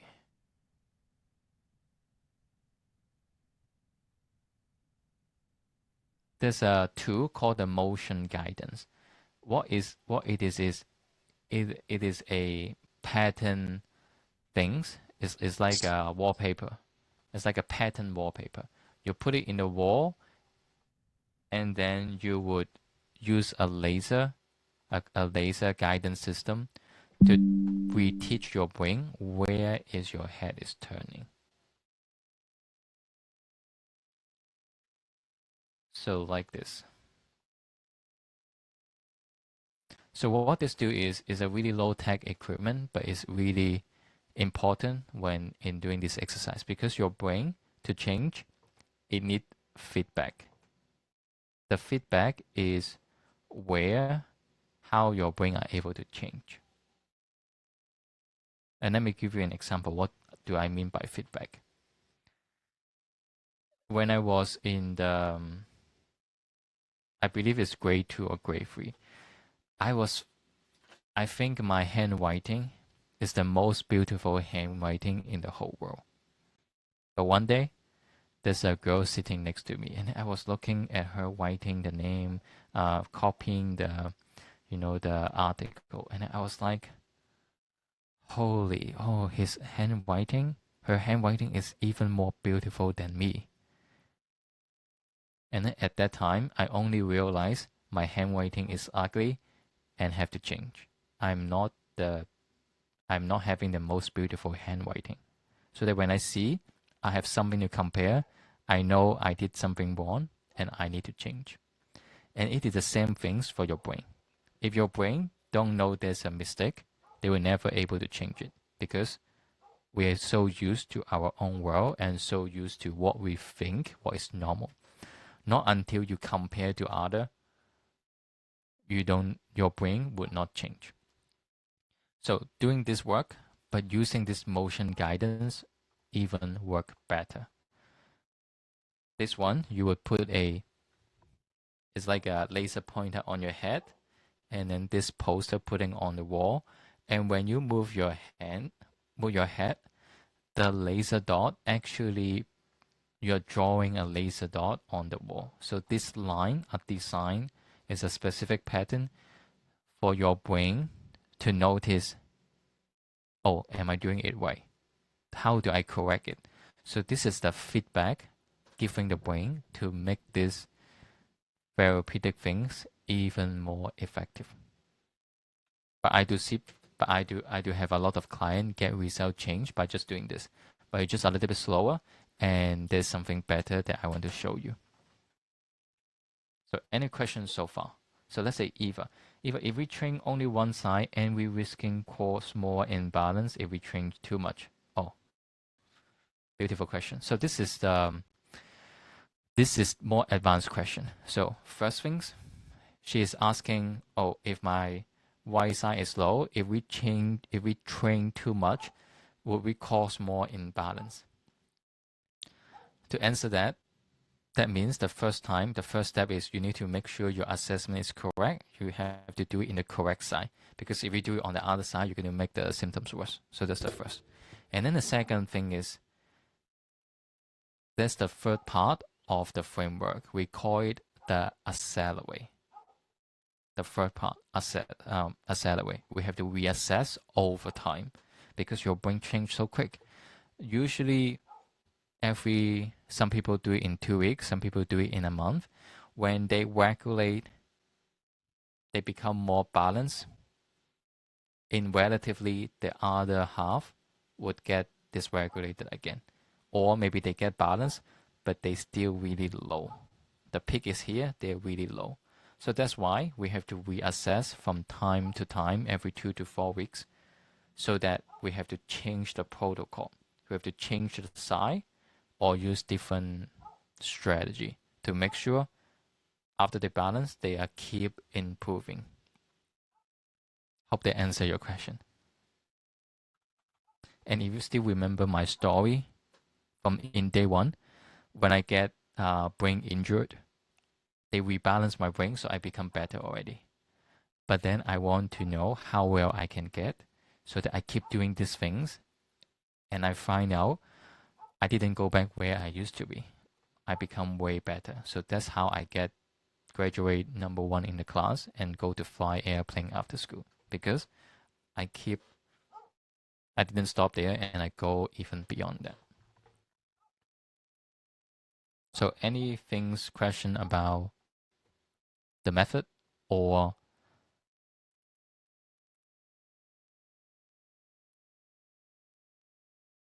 okay, let's move to the next one. So the next one,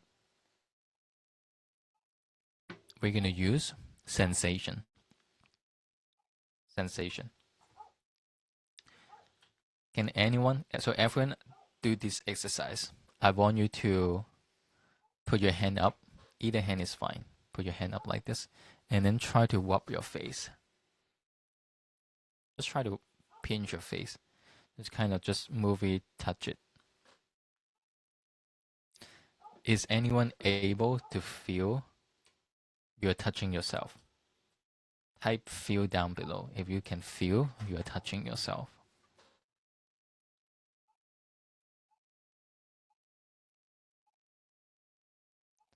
If you can feel it, why do we feel we are being touched?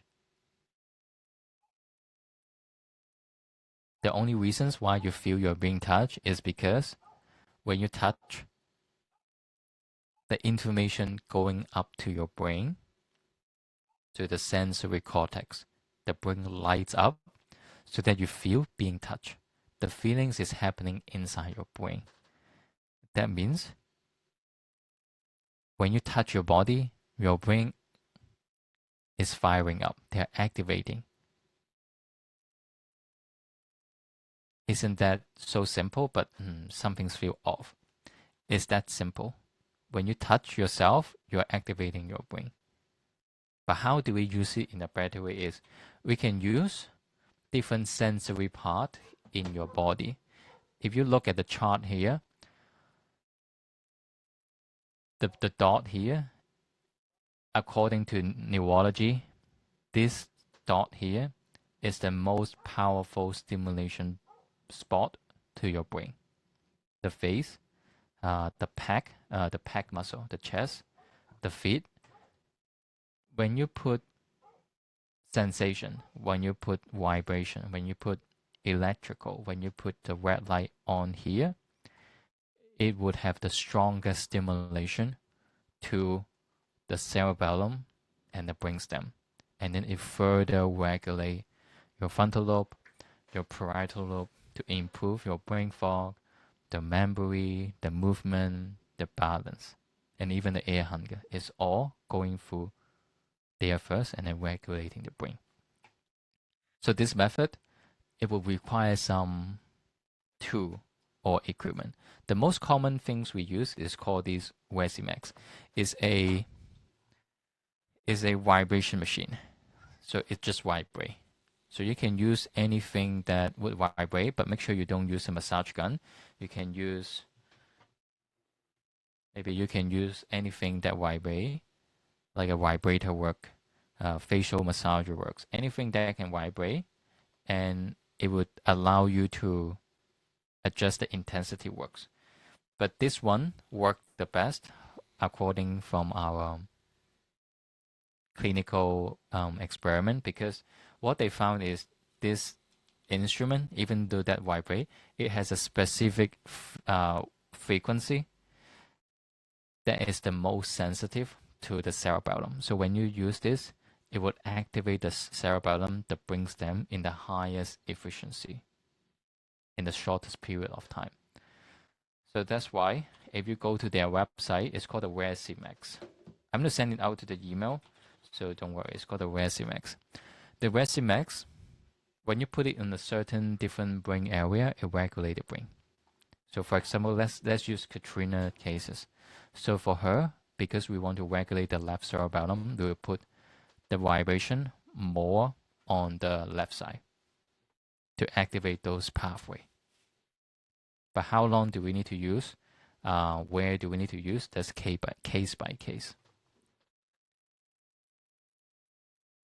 If you have this, if you want to try this method, highly encourage after today, tomorrow, go on Amazon. You can buy a $20 vibration like a vibrator. You can try do it, or you can buy this Resimax and do it. And this is, by the way, this is, do you remember Wimbolica? I mentioned the woman that is in her 50, cannot step out of her house, cannot stand under the sun. He gets the device, do this protocol, and other things. That's how she got healed today. So there's a lot of regulated brain and technology involved. And so anyone tracking so far, any question about this method?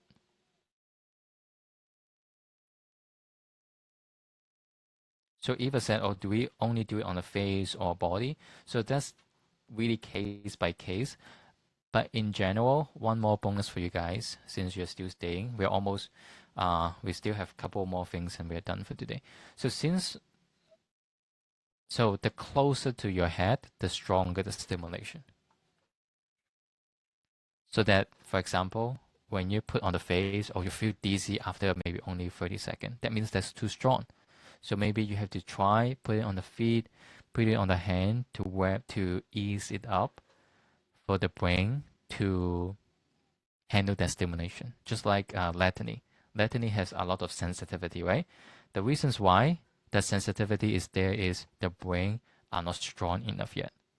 So if it is not strong enough yet and you do so much strong things at the beginning, your brain are not able to handle it. So that's why people get dizzy, they get watery eye, the symptoms get worse. So you have to find the enough intensity to a point that your brain can handle, but can also heal at the same time. I hope that answers your question. And then the next thing is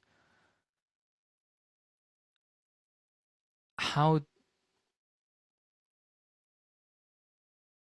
Okay, before we move on the final things, is that okay if I let you guys know how I can serve you in the best way possible after today? Type me a yes down below if I can share with you.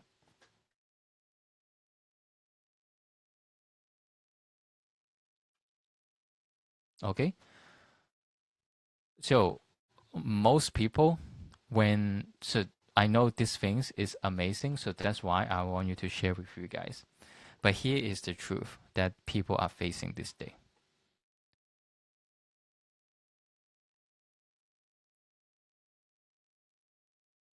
If any one of you here want to see anyone in person, welcome to do so, but make sure you find a functional neurologist. But here's the fact. Functional neurologist is pretty rare in the world. There's only probably few hundreds of them, and only hundreds are actually practicing. And even though if you find one in your country, most of the time they're not nearby you. And even though if they're nearby you, sometimes you have to drive an hour to go there, hour back. Sometimes it's not ideal for people that already having a low energy, having a lot of symptoms. And you have to go there almost maybe at least 3 to 4 times a day, a week, to go back and forth to actually see some change. The recording has stopped. Okay, give me 1 second. I have to turn back on the recording. This meeting is being recorded. So here's the fact. So even though you find one, you are not able to drive there, or that's too really time consuming. And even though, let's say you manage to drive there, you find one, you go there, the cost of seeing a functional neurologist is really high. This is a real number I captured on one of my colleagues online. A 2 weeks of treatment would take you $25,000 in USD. 2 weeks means not 14 days, but 10 days only, Monday to Friday.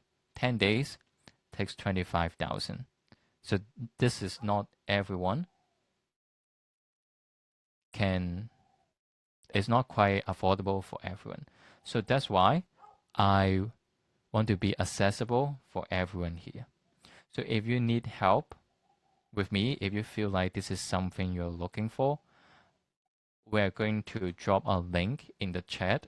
You can book a call with me and we can discuss about your unique situation and tell you how we can help you in the best way. And everything is customized to you, so that not everyone is going to be having the same problem, needing the same equipment. So that's why we're doing it one-on-one. Get on a call with me and we will discuss how we can help you. And how the process looks like is really simple. You hop on the call. If we are a right fit, we will onboarding you. We will do the assessment from start to the beginning, the eye reflex test, test how well your brain is working right now. Is there any brain imbalance? Is it a left brain, right brain? And after we've localized which type and which brain area is dysregulated, we will order you the equipment and send it to your home. You don't have to worry anything. We take care of it. And then every week, we will send you a customized plan for you, tell you exactly how you do, what you do, how many you do. And that's not there yet, because since I tell you the brain change so quick, so we will have coaching session every 2 weeks. We will hop to a call, we do the testing, go back to the checklist. Are you feeling better? Is the symptoms metrics getting better? If not, how we can modify the things so that we make sure you're always moving forward rather than backward. Also, since this is a highly one-on-one program, you will also have direct access to me. If you have any question, or let's say I need something more than a brain, maybe my supplement, my diet, my sleep, we can also take care of that as well. So this is how the complete package, and this is the best way I can best serve you guys and help you get the most change in the shortest period of time. So if you want to know how that works, so there's a link dropping down below. You can schedule a call even after today, or just pick the time you need. So this offer only valid, so the call only valid until next Tuesday. So after that, we're going back to our normal consultation and you have to pay like $70 to get in.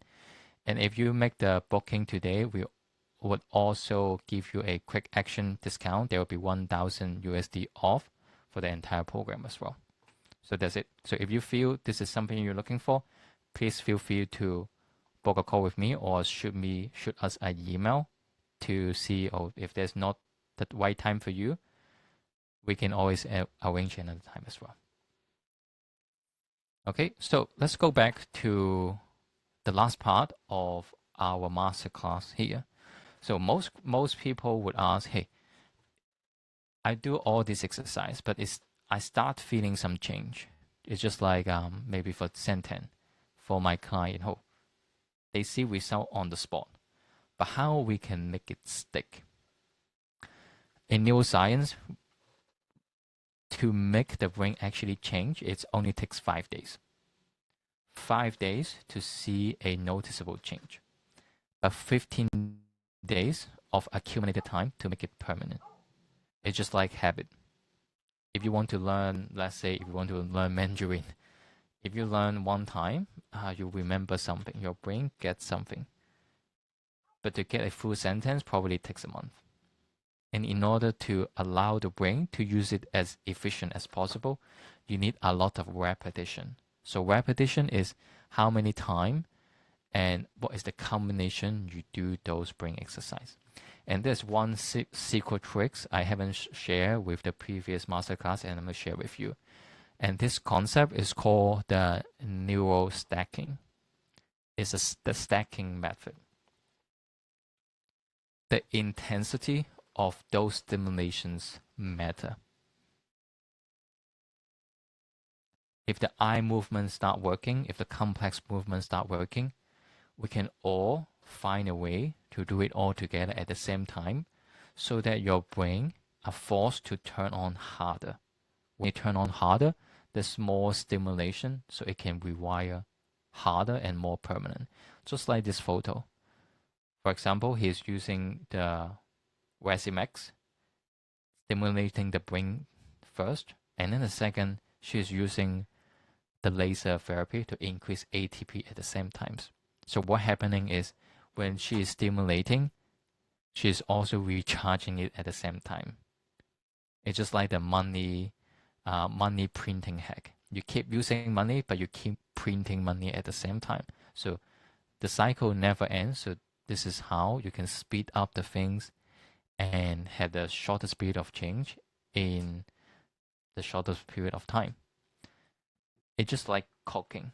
If you imagine cooking, you just maybe making a steak. With just the steak only, delicious.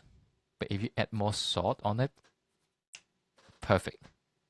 But if you add butter, garlic, some special seasoning like with special flavor, that's even fantastic. The point is, doing one exercise would give you change. But if you can find a way to incorporate everything at once, but according to your level, make sure you don't try this right away. It's just like I believe Katrina mentioned, she do 2 to 3 in a row. That's too much. It's being too much. So then you have to find a way to find a correct level to stimulate the brain while you can still tolerate it. Because just like cooking, if you add all the spice as one, it's going to taste like bad because you'll find the enough ingredient to do it. And let me give you an example. So for example, for the figure of 8, we're going to use this concept of stacking. When we're doing figure of 8, if you're able to put a vibration on the same side of your body to wake up the cerebellum a little bit, you will feel and you can literally see you can do way better in those exercises and you will have a more impactful change and more long lasting. And then second example is when you're doing eye movement, you can do eye movement and then the vibration at the same time because that's forcing the brain to turn on harder. But make sure you don't try it tomorrow. Maybe try it the day after, the week after. Once your brain are ready to change, you can start adding those layers so that you can see more change. So any questions so far? And for Colleen, we have a freebie for the brain test. Can you go to our resources folder? There should be a questionnaire. It's a Google Doc. Can you see if you can locate that so we can send it out here right now? So any questions so far?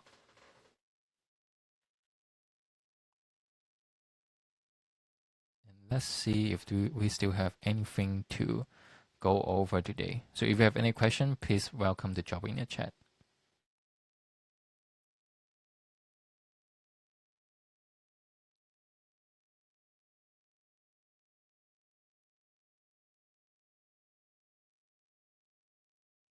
Okay, so I don't have any more material need to be covered today. All the material has been covered. This is the things you will need to get started. And someone asked how long is the course? So it's not a course, it's a program. It's a one-on-one program that I just mentioned. We will work together one-on-one. That will be a 90 days. There will be 3 months. But of course, we have to hop on a call to discuss your situation first because some people has been having symptoms maybe 20, 30 years. Maybe that take a little bit longer. but our goal is to help you get your life back in the shortest period of time.